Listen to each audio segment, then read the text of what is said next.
as Sowore and Atiku aligned forces on this issue of Mazi Nnamdi Kanu, pressure is mounting on President Tinubu to act swiftly.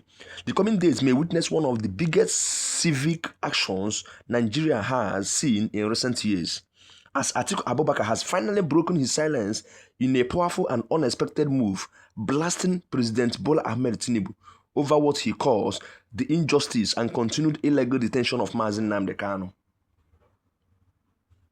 The former Vice President, condemned the federal government's handling of Kanu's case, stating that it is a clear violation of human rights and a stain on Nigeria's democracy. Atiku questioned why the government negotiates with armed bandits and terrorists, yet keeps a political agitator in detention without fair resolution. That it is not called for. It is seriously uncalled for. In a surprising twist, Atiku also declared support for the planned nationwide protest being organized by Omoyele Sowore and other concerned groups, calling it a democratic step to demand justice and accountability. He emphasized that Kanu's case has gone beyond politics and is now about national conscience, equity, and the rule of law. This is what Atiku is saying. In a surprising twist, Atiku also declared support for the planned nationwide protest. Many never believed he will be a part of this very protest and called for the release of Mazi Nnamdi Kanu.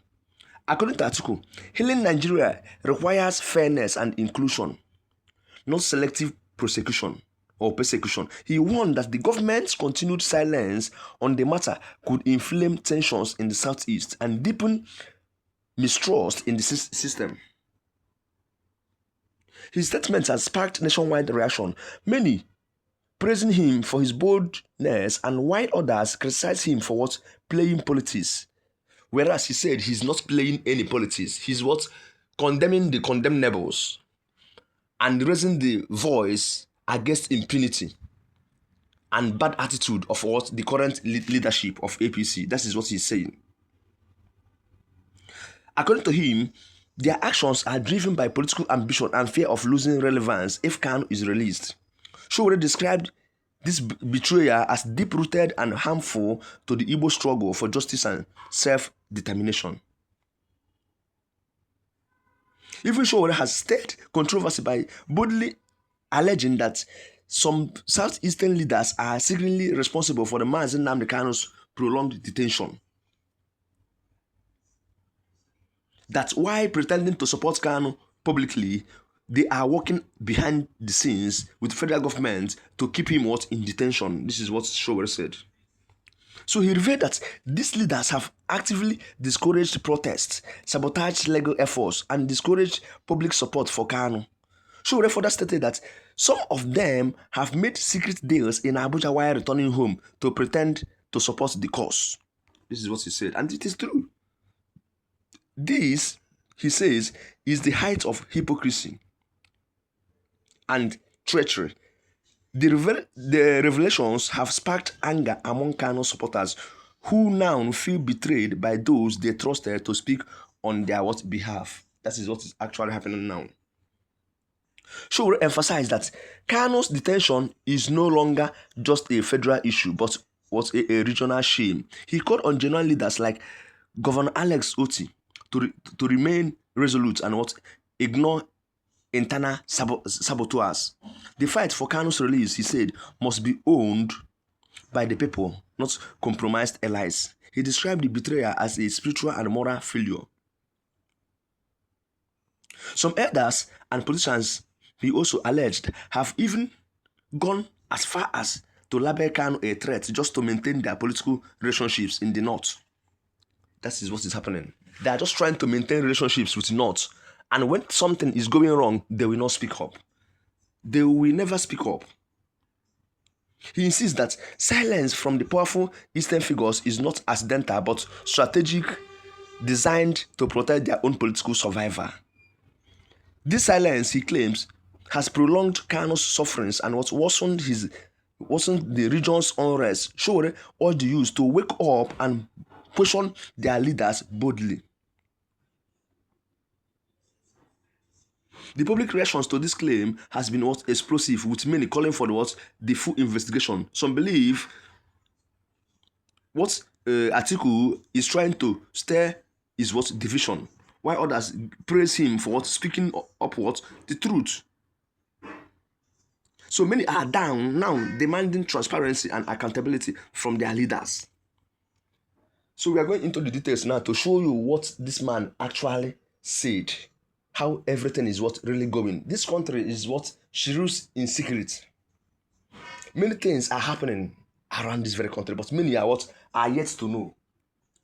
People are positioning that if this Mazi Nnamdi Kanu detained prolonged detention is just based on judicial level, you may think some certain things beyond. But now people are beginning to realize that it is no longer about judiciary or the federal government, but it's Southeastern leaders. Even Atiku said it. Southeastern leaders.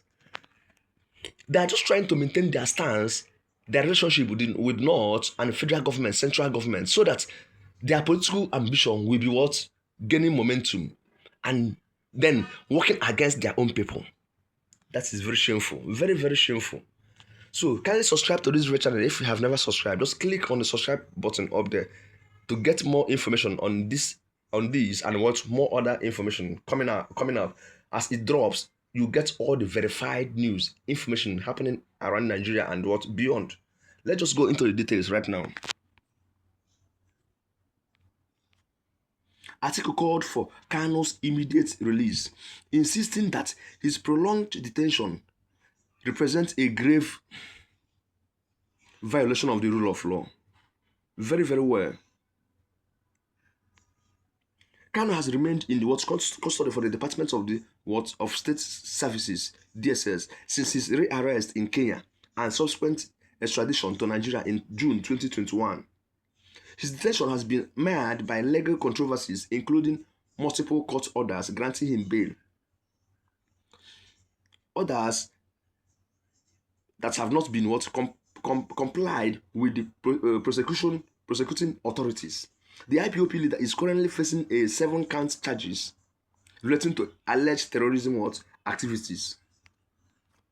In a statement issued on Thursday, Atiku condemned the government's continued defiance of court rulings, calling it an assault on justice. He also expressed full support for the ongoing campaign led by activists and Sahara reporters, publisher Omoyele Sowore, who is calling for Kanu's immediate release or prosecution in line with due process. The continued detention of Mazi Nnamdi Kanu remains an open sore on our nation's conscience and a stain on our belief in the rule of law, Atiku said. The continued detention of Mazi Nnamdi Kanu is something that is just beyond politics. What is actually happening? Why the government is negotiating with bandits, armed bandits, kidnappers, and destroyers? Someone who is an activist pushing for fairness in his region has just been arrested, kept in prison, detention for so long without any good trial. That is very shameful. That is very, very shameful. And this Kanu's continued detention has actually called, and many are now joining hands in pursuit of his freedom. Come 20th October this year, 2025, there should be a massive protest in Abuja being organized by Sowore for the release of Mazi Nnamdi Kanu. And many are being called to be on attendance, like all the Southeastern leaders, Atiku Abubakar. Many of them are Peter Obi, and many of them. After that, we now know what the government will say.